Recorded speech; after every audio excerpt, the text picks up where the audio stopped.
Voilà. On m'entend bien, ça va? On va avoir des micros sans fil bientôt. Ouais. Ça va venir. Merci. Mais dans tout ça, la place de l'impie, de celui qui gouvernera le monde, là, Oui. où est-ce qu'elle est dans tout ça? Où est-ce que ça s'articule un petit peu? Si vous voulez, ça c'est un autre sujet, là. Je ne peux pas traiter de tout en même temps, mais disons que, de fait, l'impie dont vous parlez, c'est en réalité le chef de cette coalition de Gog, de cette coalition qui s'oppose à Israël. Et l'impie, finalement, c'est, selon la tradition juive, c'est un nouveau Nimrod. Nimrod, en hébreu, ça signifie le révolté, de la racine Nimrod, se révolter. Et vous avez cette expression qu'on trouve dans le chapitre 10 du livre de la Genèse, c'est pourquoi on dit « comme Nimrod, vaillant chasseur devant l'Éternel ». Et l'interprétation que les sages donnent de cette expression, c'est qu'il y a eu un premier Nimrod, et il y aura, dans les derniers temps, un personnage qui sera comme Nimrod, donc révolté, vaillant chasseur, ça peut contre l'Éternel. On peut traduire contre l'Éternel. L'Ifné Adonai, contre l'Éternel, en face de l'Éternel, donc en opposition par rapport à l'Éternel. Le premier Nimrod, c'est un personnage qui a entraîné toute l'humanité antique, ancienne, dans une première révolte contre Dieu, la révolte de Babel. Et de la même manière, le deuxième Nimrod, au temps de la fin, c'est lui qui entraînera l'humanité de la fin dans une ultime révolte contre Israël.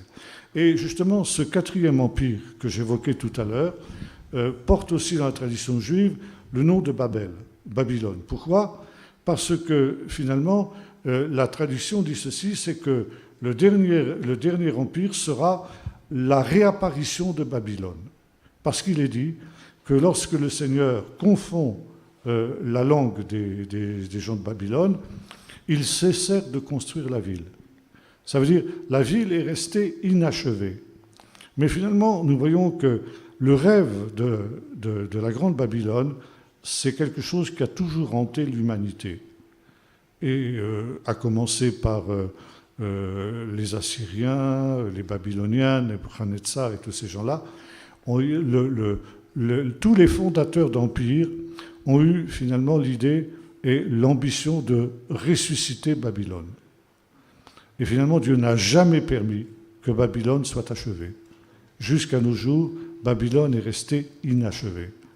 Mais nous disent les sages, au temps de la fin, pour un court temps, Dieu permettra que Babylone soit achevée.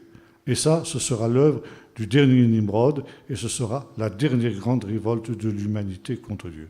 Alors c'est intéressant de retrouver que cette tradition, vous la retrouvez dans l'Apocalypse, où au chapitre 17-18 du livre de l'Apocalypse, vous voyez justement cette grande Babylone sous la forme d'une prostituée, donc le contraire de l'épouse, donc le contraire de ce qu'est la véritable Jérusalem, et qui est une ville apostate, maudite, donc Babylone la Grande, un mystère qui est réapparu et qui se trouve maintenant ce qu'on appellerait aujourd'hui le grand village mondial, qui recouvre toute la terre, qui domine tous les rois de la terre, nous est-il dit dans le livre de l'Apocalypse, et qui dit, comme le disait Hitler, je ne serai jamais veuve, je ne serai jamais privé d'enfants.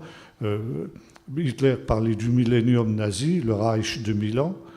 Eh bien, la grande prostituée dit la même chose. Et finalement, le texte nous dit, bien, en 1 heure, sa ruine apparaît, et par conséquent, sa disparition permet à la Nouvelle Jérusalem de descendre du ciel. Ça, très rapidement, mais ça, c'est... Il faudrait parler longtemps, justement, de l'impie, mais bon, ça, j'en ai parlé la dernière fois, d'ailleurs, en relation aussi avec le transhumanisme. Vous l'expliquez bien dans le livre Le Commencement. Oui, oui, tout à fait, oui.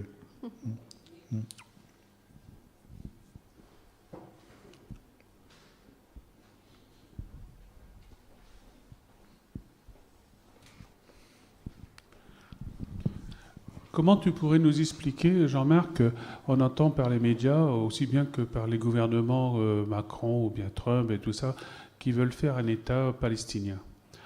Et par contre, quand on voit sur la carte, bon, Hébron, il est au nord, et puis Gaza dans le sud, et Israël au milieu. Comment qu'on peut faire un État s'il est divisé? C'est impossible. Mais il faut savoir que le peuple palestinien n'a jamais existé. Et l'idée comme quoi il serait descendant des Philistins est, comme on dit en hébreu, une bêtise au jus de tomate. Ça rime en hébreu. Shtuyot les misakvaniot, on dit. Et ça veut dire que l'idée d'un peuple palestinien a été créée uniquement dans le but de détruire Israël. Et l'unique vocation du peuple palestinien, c'est la destruction du peuple d'Israël. Et ça a été le fait de l'URSS après la guerre des 6 jours, car la guerre des 6 jours, la défaite des armées arabes au moment de la guerre des 6 jours, a été pour l'URSS qui avait soutenu les Arabes une claque terrible, une humiliation terrible. Et militairement, évidemment, il n'était pas possible de redresser la barque, mais l'URSS a décidé de transporter le conflit sur le plan de l'idéologie, donc de la pensée. Et ils ont réussi, comme disait Jacques Ellul, la plus formidable et la plus réussie de toutes les propagandes de toute l'histoire humaine. Jamais dans l'histoire humaine, il y a eu une propagande aussi comment dirais-je, aussi bien pensée et aussi bien réalisée que celle-là. Ils ont réussi à transformer le Goliath arabe, qui se trouvait confronté au David israélien, en David arabe face au Goliath israélien. Fallait le faire. Ça a marché. Et ça marche encore aujourd'hui. Mais finalement, le seul but du peuple palestinien, c'est pas les Palestiniens, tous ces gens-là s'en fichent. La situation du gradé des malheureux au sein du peuple palestinien, c'est indiscutable. Mais ça, personne ne s'en soucie. Par exemple, les fameux le boycott des produits israéliens, eh bien, qui sont les premiers à en souffrir? C'est les Palestiniens. Parce que quand les usines israéliennes qui sont dans ce qu'on appelle les territoires disputés sont amenées à se délocaliser, qu'est-ce qui se passe? Elles débauchent les employés arabes, les employés palestiniens qui se retrouvent à la rue. Mais ça, les partisans du boycott s'en fichent complètement. Le sort des Palestiniens, ça ne les intéresse pas. La seule chose qui les intéresse, c'est de nuire à Israël, c'est de détruire Israël. Et le peuple palestinien, ces pauvres gens, oui, je le dis, sont instrumentalisés par les ennemis d'Israël à leur insu pour justement amener la destruction d'Israël. Or, les Européens maintenant ont pris le relais. L'URSS a disparu, comme on le sait, mais les Européens ont pris le relais parce que, justement, il y a cet accord avec les accords Rabia dont je voulais parler. Et puis, il y a aussi, comment dirais-je, l'idée que Israël, c'est quelque chose qui n'est pas acceptable, le juif en général. Pourquoi? Parce que le peuple d'Israël et le juif est le peuple de la Torah. La Torah, c'est la raison d'être du peuple d'Israël. Israël n'existe que par la Torah et pour la Torah. Ça veut dire que le peuple d'Israël, même quand il est infidèle à la Torah, eh bien, est un témoignage devant toutes les nations de la loi morale de Dieu. Car finalement, ce qui est le propre de la Torah dès les premières lignes du livre de la Genèse, c'est que nous voyons apparaître un Dieu qui est un Dieu moral. Dieu voit que la lumière est bonne et par conséquent que les ténèbres sont mauvaises. Donc un Dieu qui donne un jugement de valeur sur ce qu'il a créé, c'est un Dieu moral. Ça, c'est unique dans l'histoire des religions humaines. Vous n'avez qu'une seule religion qui est une religion morale, c'est le judéo-christianisme. Et ça, justement, aujourd'hui, dans cette Europe déchristianisée, cette Europe, je dirais, diabolisée, amoral, même plus immoral, amoral, eh bien, avoir un témoignage d'exigence morale de Dieu, c'est insupportable. Par exemple, j'ai lu il y a quelque temps que, à l'occasion d'une des assemblées générales de l'ONU, qui ont lieu tous les ans en septembre, un délégué est monté à la tribune devant les 120 nations qui étaient rassemblées là et a déclaré ceci: j'ai une très bonne nouvelle à vous annoncer, c'est que les 10 commandements sont abolis. Et ça a été accueilli par un tonnerre d'applaudissements. Or, justement, le peuple d'Israël continue à rendre témoignage aux 10 commandements. Et ça, le monde moderne, amoral, ne le supporte pas. Par conséquent, il ne supporte pas le peuple d'Israël. Alors, évidemment, on est maintenant quand même un peu encore traumatisé par la Shoah. C'est pas en Europe qu'on va refabriquer des chambres à gaz, mais finalement, on a un bon sauvage, un peu fruste, bien sûr, un peu brutal, le monde arabe qui, lui, peut-être pourrait achever le travail qu'on n'a pas réussi à faire du temps d'Hitler. Il y a des arrière-pensées comme ça, vous pouvez en être certain. En être certain.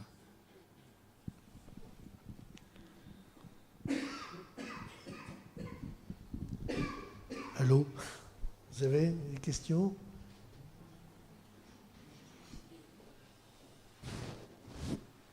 Je suis sûr, Bernard, tu as une petite question. Non. Qui a une question? Pascal? C'est parce que je ne sais plus très bien. On a parlé de Gog, mais et Magog, c'est quoi? Magog, oui. Il y a Gog et Magog, non? Alors, Gog, c'est le chef de Magog. Magog est un pays. Et en fait, cette expression, c'est la traduction hébraïque d'une expression akkadienne, donc qui était la langue de la Babylonie de l'époque, ou de la Syrie plus exactement, qui se dit Mat Gougou. Mat, pays en akkadien, Gougou, Gog. Donc Magog, c'est Mat Gougou, le pays de Gog, le pays dont il est le chef, dont il est le roi.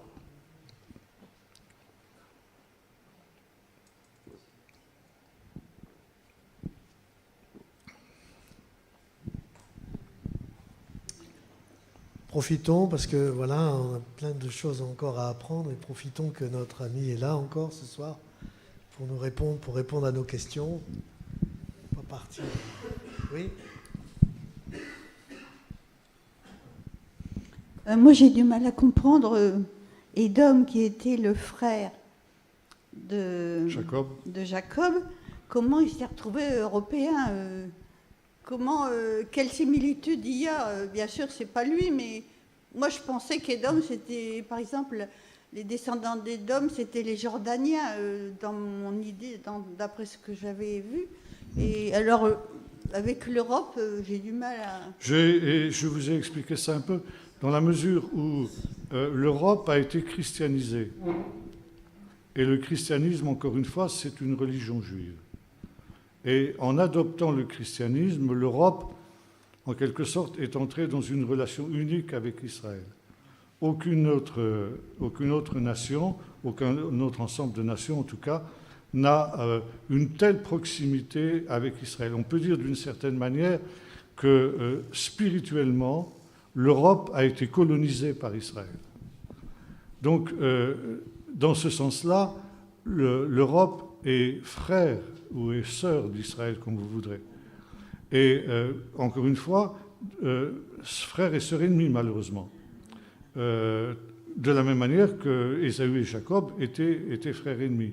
Et c'est pourquoi, justement, au temps de la fin, il faudra qu'il y ait une réconciliation entre les deux frères, comme il y a eu une réconciliation entre Ésaü et Jacob, quand Jacob est rentré dans son pays.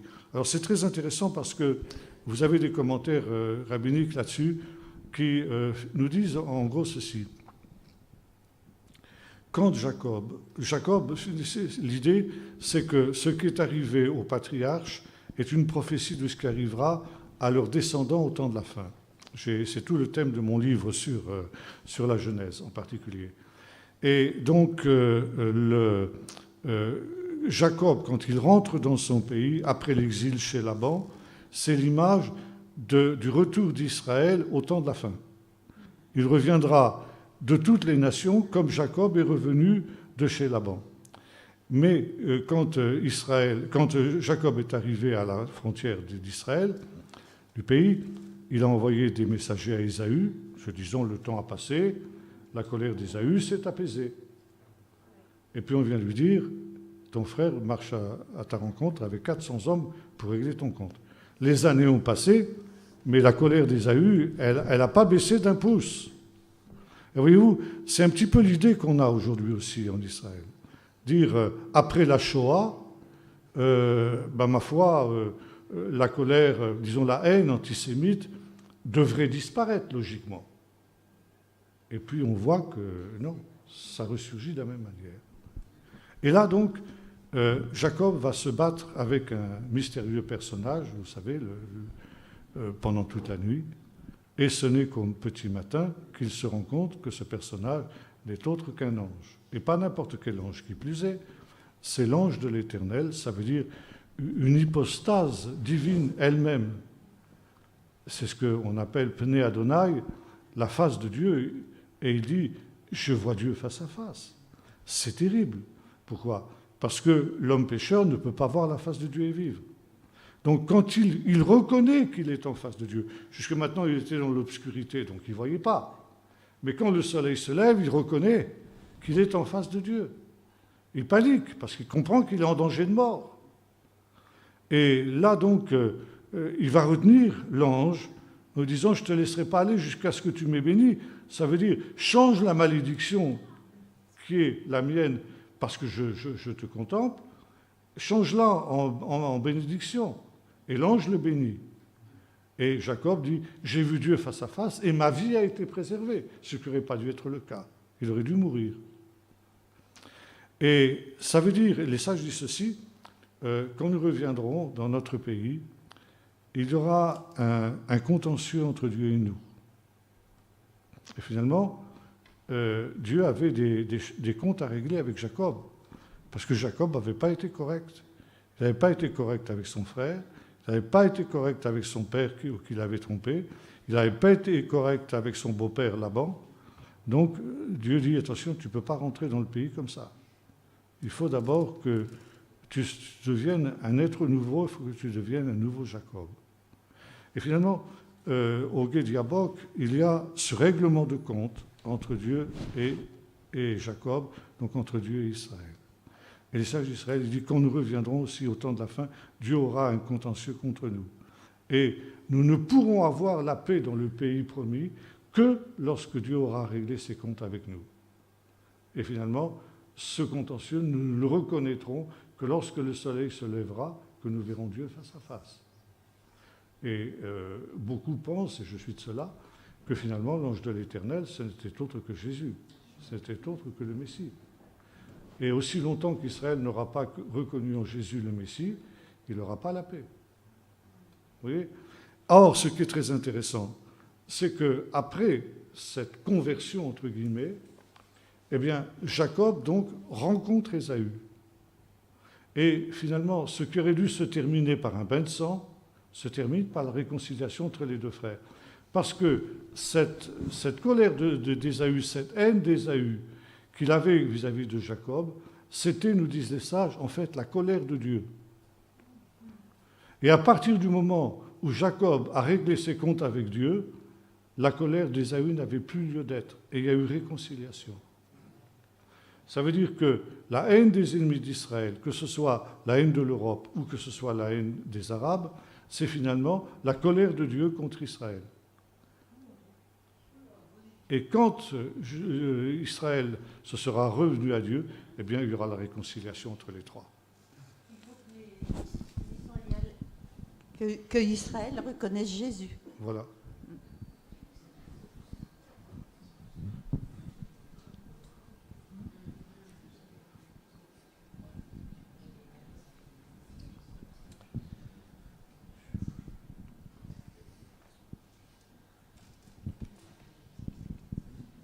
Voilà, si vous avez une question encore. Michel ?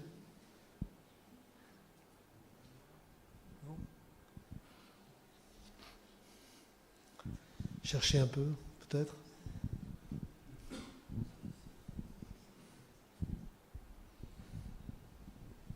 Voilà, on peut clôturer peut-être, c'est bon.